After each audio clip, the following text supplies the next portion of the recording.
கர்த்தருடைய பரிசுத்த நாமத்துக்கு மகிமை அடையட்டும், மகிமை உண்டாக கடவது. இந்த நாளுக்கான தியான வார்த்தை 1 பேதுரு 5ஆம் அதிகாரம் வசனம் 6. ஆகையால் ஏற்ற காலத்திலே தேவன் உங்களை உயர்த்தும்படிக்கு அவருடைய பலத்த கைக்குள் அடங்கியிருங்கள். பாருங்க, ஒரு கட்டளை இருக்கு, ஒரு வாக்குத்தத்தம் இருக்கு. அவர் கரங்களுக்குள்ள, அவர் பலத்த கைக்குள்ள அடங்கிருங்கன்னு சொல்றது ஒரு கமாண்டு, ஒரு கட்டளை.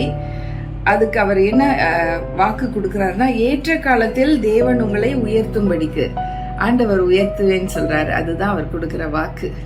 கர்த்தர் நல்லவர். என்னுடைய வாழ்க்கையில கூட நான் உயர்வு நல்லா அடைஞ்சிருக்கேன். அதுக்கு கர்த்தரை தான் நான் புகழுவேன், போற்றுவேன். ஏன்னா அவர் தான் என்னை உயர்த்திருக்காரு. அதே போல எனக்கு கற்றுக் கொடுத்த ஒரு பாடம் தாழ்மையா இருக்கணுங்கிறது. தாழ்மையா இருந்ததுனாலதான் நான் தாழ்மை உள்ளவன்னு சொல்லி பெருசா சொல்லிக்கல.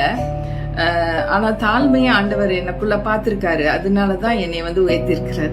அவர் என்னை உயர்த்தி இருக்கத வச்சுதான் நான் அப்படி சொல்றேன். உண்மையிலே நான் தாழ்மையா இருந்திருப்பேன் போலன்னு சொல்லிட்டு. ஹல்லேலூயா. கர்த்தர் மிகவும் நல்லவர், ரொம்ப ரொம்ப நல்லவர். அவர் கிருபை என்றும் உள்ளது. நான் படிக்கிற காலத்திலயும் சரி, நான் வேலை பார்க்குற காலத்திலயும் சரி, எனக்கு எகென்ஸ்டா, எனக்கு விரோதமா நிறைய பேர் எழும்பி இருக்கிறாங்க. எனக்கு அதை நான் ஃபீல் பண்ணியிருக்கேன், ரொம்ப கஷ்டமும் பட்டிருக்கேன். ஆனாலும் அவங்களோட போய் திருப்பிட்டு சண்டை போடவோ, அவங்க கிட்ட போய் எப்படி நீ என்னை பத்தி சொல்ல போச்சின்னு சொல்லி கேட்கவோ கிடையாது. அதுல நான் அமைதியா தான் இருந்திருக்கேன். ஆண்டவருடைய சமூகத்துல அழுது புரண்டிருக்கேன். அதெல்லாம் இருக்கு. அப்ப அந்த காரியத்தெல்லாம் ஆண்டவர் கணக்குல வைக்கிறாரு. பாத்தீங்கன்னா யோசேப்பு என்ன தப்பு பெருசா பண்ணிட்டாருன்னா, சொப்பனங்கள் எல்லாத்தையும் வெளியில சொன்னதுதான்.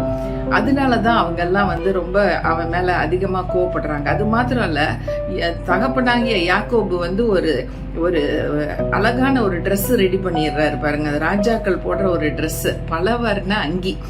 அதை தயாரித்து அவனுக்கு போட்டு அழகு பாக்குறது அந்த மற்ற பிரதர்ஸ் சிப்ளிங்ஸுக்கு எல்லாம் பிடிக்கல பாருங்க. நமக்கெல்லாம் ஒன்னும் செஞ்சு கொடுக்க மாட்டேங்கிறாரு, இவன் கடைசியா பிறந்தவன், இவனுக்கு என்ன அப்படின்னு சொல்லிட்டு தான் பாக்குறாங்க. கர்த்தர் நல்லவர் பாருங்க. அந்த நாட்கள்ல அவனை குழிக்குள்ள போடுறாங்க. இது பத்தாதுன்னு பாருங்க, இந்த பார்வோனுடைய மனைவி செய்யற அநியாயத்தினால அவனை அந்த ஜெயில கூட போட்டுறாங்க. இப்படி உள்ள ஒரு பிரச்சனை இருக்கு யோசேப்புக்கு. பிரச்சனைகள் வந்தாலும் அதை தாண்டி ஆண்டவர் அந்த நேரம் ஏற்ற காலத்தில் வரும்போது அவர் உயர்த்திடுறாரு. பார்வோனுடைய மனைவி இப்படி பண்ணிட்டா, அவதான் அப்படி என் சட்டையை பிடிச்சி இழுத்தா அப்படின்லாம் சொல்ல முடியாது பாருங்க. ஏன்னா இவருடைய லெவல் இவரோட ஸ்டேட்டஸ் ஒரு ஸ்லேவ். இவர் ஒரு அடிமையா இருக்கிறாரு. அவர் ராஜா கிட்ட இல்ல பார்வோன் கிட்ட பேச முடியாது. ஆனாலும் ஆண்டவர் எப்படி உள்ள தகுதிப்படுத்துறாரு, எப்படி உயர்த்துறாருன்னா, ஈவன் நாய் முதற்கொண்டு எல்லாம் குனிஞ்சுதான் இருக்கணும். இவர் நடந்து போகும்போது, இவர் அந்த ரதத்துல போகும்போது எல்லாரும் அந்த ஊர்ல இருக்கிற, அந்த நாட்டுல இருக்கவங்க எல்லாருமே பணிந்து குனிந்து ரெஸ்பெக்ட் கொடுக்கணும். யாருக்கு? இந்த யோசேப்புக்கு. அப்ப அப்படி உள்ள ஒரு தகுதியை ஆண்டவர் கொடுக்கிறார். ஒரு அடிமைத்தனத்துல இருந்த ஒருத்தனுக்கு ஆண்டவர் எப்படி உள்ள ஒரு மேன்மையை கொடுத்திருக்கிறார் பாத்தீங்களா?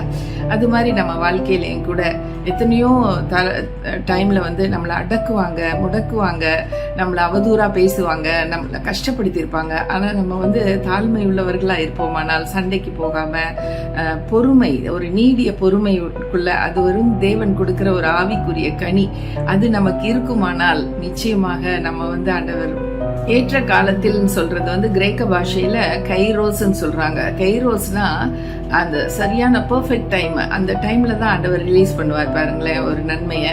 அப்படிதான் அந்த காலத்துல அவருக்கு கொடுத்த நன்மை என்ன செஞ்சாருன்னா, அவரை அதிபதியாக, பிரைம் மினிஸ்டராக அந்த நாட்டுக்கு உயர்த்தும்படிக்கு கர்த்தர் கிருபை செய்தாரு. அது அவருடைய கரத்துக்குள்ள நம்ம அடங்கி இருந்தோம்னா போதும். நான் ஹம்பிள் பண்ணி இருக்கணும், நம்ம தாழ்மையா இருக்கணும். அப்போ ஒரு உயர்வு நிச்சயமா நமக்கு உண்டு. கர்த்தருக்கு மகிமை உண்டாகட்டும். இந்த அருமையான வேலையிலையும் நம்ம ஜெபிப்போம். ஆண்டவருக்கு கிட்ட நம்ம தாழ்மையா இருப்போம். பெருமை உள்ளவனுக்கு தேவன் எதிர்த்து நிற்கிறார், ஆனால் தாழ்மை உள்ளவனையோ அவர் உயர்த்துகிறார். ஹல்லேலூயா. நம்ம ஜெபிக்கலாம். நல்ல ஆண்டவரே, இந்த அருமையான வேலையிலும் கூட நாங்கள் தாழ்மை உள்ளவர்களாக உடைய சமூகத்திலே வருகிறோம் ராஜா. எங்களை ஏற்ற காலத்திலே கைரோஸ் நேரத்தில் எங்களை உயர்த்திடுவீங்க. அதற்காக நாங்கள் ஆண்டவரே எங்களை அர்ப்பணம் செய்கிறோம். எல்லாம் உம்முடைய கிருபை நிமித்தம் நடக்கட்டும். எங்க வாழ்க்கையில எல்லாவற்றையும் தெய்வம் நீங்க பார்த்துக்கோங்கப்பா. நாங்கள் எதுலையுமே பெருமை பாராட்டாதபடி வீட்டு பெருமை, குடும்ப பெருமை, படிச்ச படிப்பின் பெருமை, இந்த மாதிரி ஜாதி பெருமை, இப்படி ஜாதி பெருமை எல்லாம் கூட சொல்லிட்டு நாங்கள் அலையாதபடிக்கு எல்லாவற்றையும் அப்பா கர்த்தாவே உமக்கு முன்பாக நாங்கள் ஒன்றுமில்லை ராஜான்னு சொல்லி நாங்கள் வரும்பொழுது கர்த்தர் ஏற்ற காலத்தில் இப்படி பலத்த கரம் கொண்டு எங்களை உயர்த்துவீங்க ராஜா. Thank you Jesus. இந்த நாளை ஆசீர்வதித்து கொடுங்க. இந்த வசனத்தையும் தியானிக்கும்படி எங்களுக்கு கொடுத்த கிருபைக்காக ஸ்தோத்திரம் ஆண்டவரே. யாரெல்லாம் ஆண்டவரே அப்பா பிரச்சனைகளோடு அப்பா அவர்களுடைய பிற்காலத்து வாழ்க்கையை முடங்கி போய் இருக்குங்கிற சூழ்நிலை இருந்தா ஆண்டவரே அவங்க என்கிட்ட கேட்கட்டும், என்கிட்ட போன் பண்ணட்டும், பேசட்டும் ராஜா. அவங்களுக்கு ஏற்ற வார்த்தைகளை கொடுத்து கட்டாயமா ஆண்டவரே ஒரு உயர்வுக்கு நேராக கர்த்தர் நீங்க வழி நடத்துவீங்க. ஆசீர்வதிங்க. எங்களை முற்றிலுமாக உடைய கரத்திலே ஒப்பு கொடுக்கிறோம். இயேசுவின் நாமத்தில் கேட்கிறோம் நல்ல பிதாவே. ஆமென். Thank you friends and God bless you all.